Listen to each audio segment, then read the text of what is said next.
Continue our award leaderboards halfway through this season with the Norris Trophy today. We did the Calder Trophy a couple days ago. I'll put it in the card here if you want to go watch it. But today we are doing the Norris Trophy, and I have a hard truth for you guys.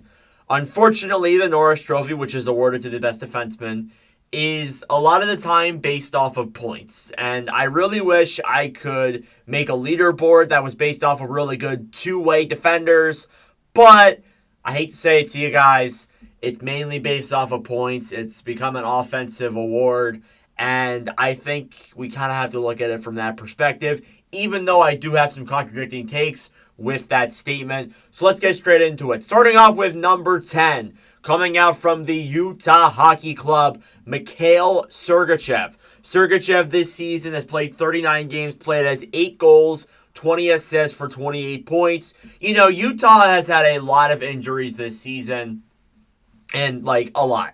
A lot on their blue line. I would say over half of their current blue line is injured, which is really unfortunate. You know, you're trying to make the playoffs in your first year, and you suffer injuries like that. Not ideal, but Sergachev was one of the guys they acquired from Tampa this past offseason. He has been a massive positive, in my opinion. And again, I would say that for all of the defensemen all the way up until number 5, they're just there for shout-outs. I'm going to be honest. Sergachev's one of them. I don't really think that Sergachev wins the Norris. Neither do I think number 9 or number 8 or even number 5 wins the Norris Trophy.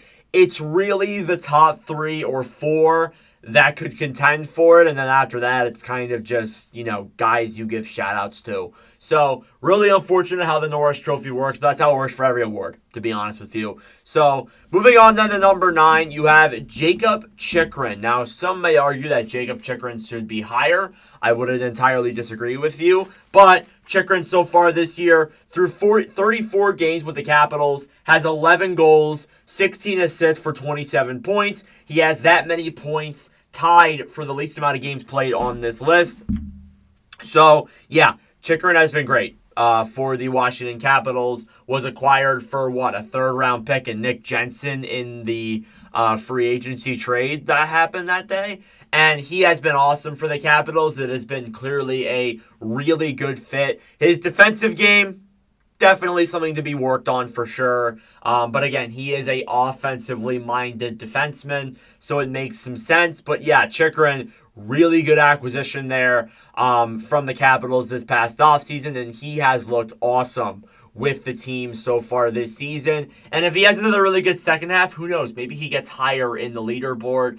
But again, as I said, it's really only the top 4, and it's kind of the same top 4 it's been the last couple of seasons. Number 8, this guy had a major drop-off this year. Like his team, he has not been as best as he's been. Adam Fox of the New York Rangers. Fox this season with the team has 1 goal, 29 assists, for 30 points in 39 games played this season. It has not been the best year for Adam Fox, but again, the Rangers team has not been that great in front of him or around him, so you can't really blame him there. And he's playing alongside K'Andre Miller a lot of the time, if I'm correct.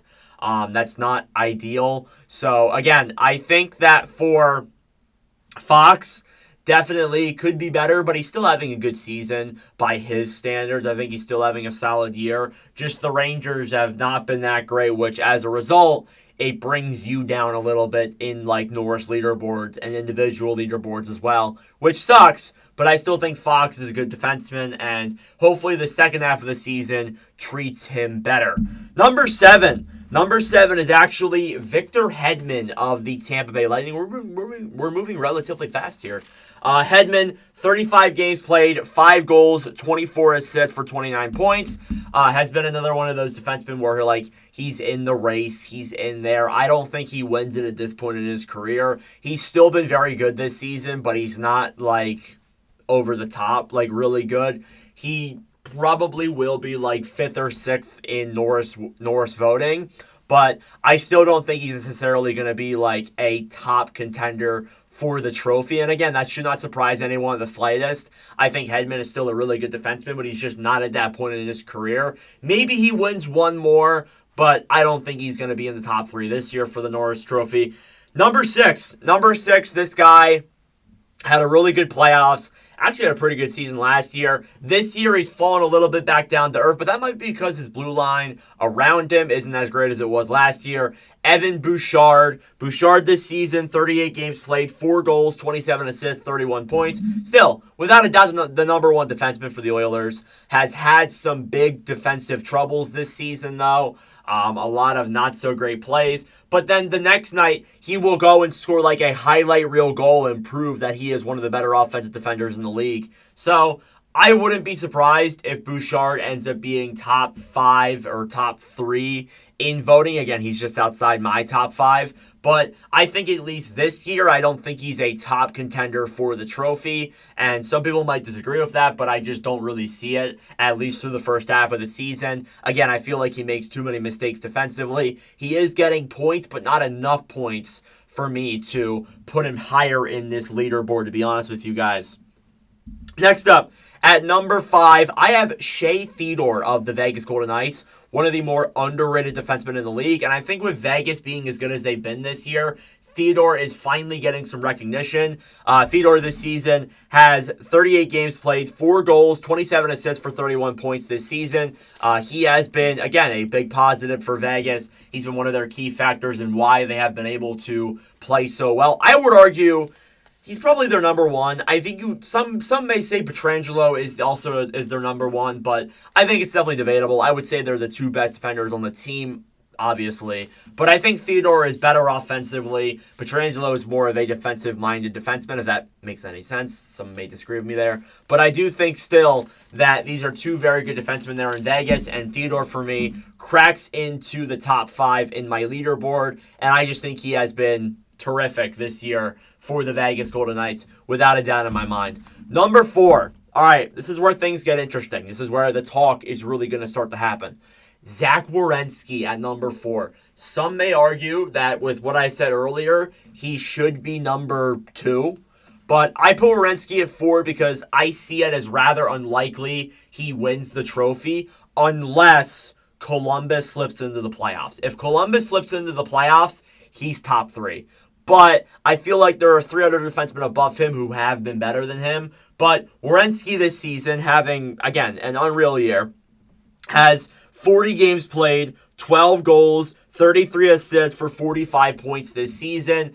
I really, truly do think that Werenski is carrying this team on some levels. There are a lot of other players who are playing really well in Columbus, but I think Werenski is just all that much better than them. Like, it has been an unreal year from him, and I really do think that Werenski has a real chance at actually winning this trophy again if Columbus does get into the playoffs. I think if they miss, it's a little less likely, but if they do make the playoffs, he might win the trophy, and he might damn well get Hart votes too. Like, he has been that good for the Columbus Blue Jackets this season. It seems like he has turned a whole new level up. We knew Werenski was going to be good, but I think we're really starting to see it now with how he's been this season with the team.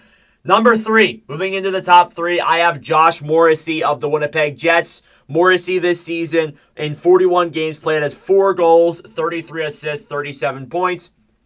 Werenski has nobody on that blue line alongside him. Besides, I would say Neil Pionk, who if I did like a top 20, he would be probably in the top 20 for sure. But Morrissey this year, well-rounded, good two-way. He's that kind of a really solid defenseman. He is one of my favorites to watch in this league.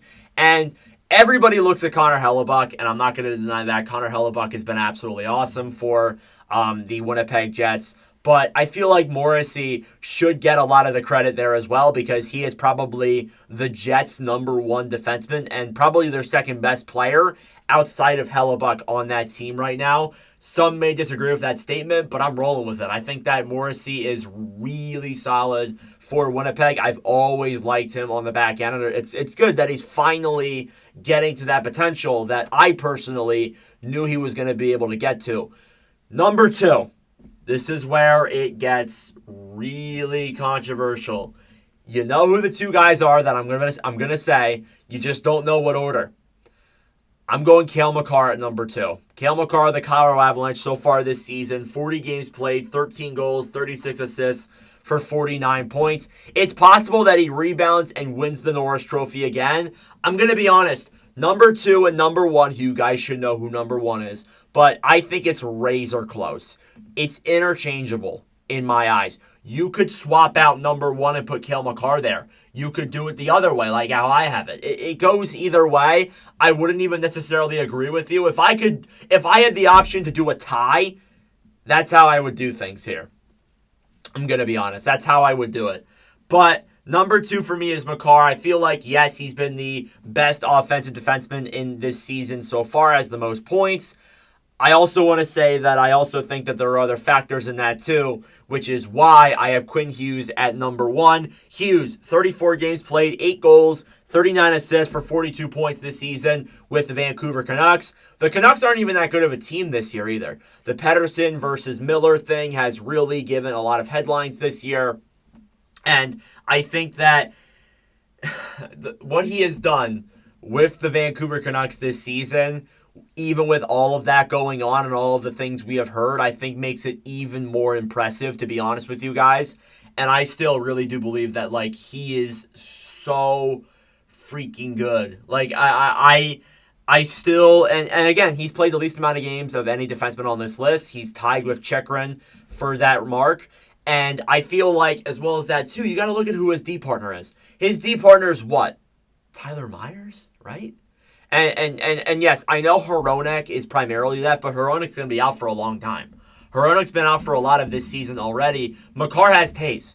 Makar has a really good two-way minded defensive defenseman in Devon Taves. Hughes has Tyler Myers, who is good, but he's not like Devon Taves level good. So that's my other side of the argument too. Again, I know Hronek is usually the partner, but Hronek has been hurt this season. Again, I think that number 1 and number 2 are completely interchangeable. You could come on here in the comment section and say that Hughes is better than Makar for these reasons. I totally get that. I think that Hughes has been slightly better than him this year. But again, as I said, it's interchangeable. So let me know your thoughts in the comment section down below. Did I miss any defenders? Is any defender too high? Is any defender too low? Let me know your thoughts down below. I'm always open to thoughts. Be sure to like the video if you really liked the video. If you did like the video a lot, please subscribe down below if you're not. I need to work on this freaking intro. But thank you guys so much for watching. I really do appreciate it. And I will see you guys in the next video.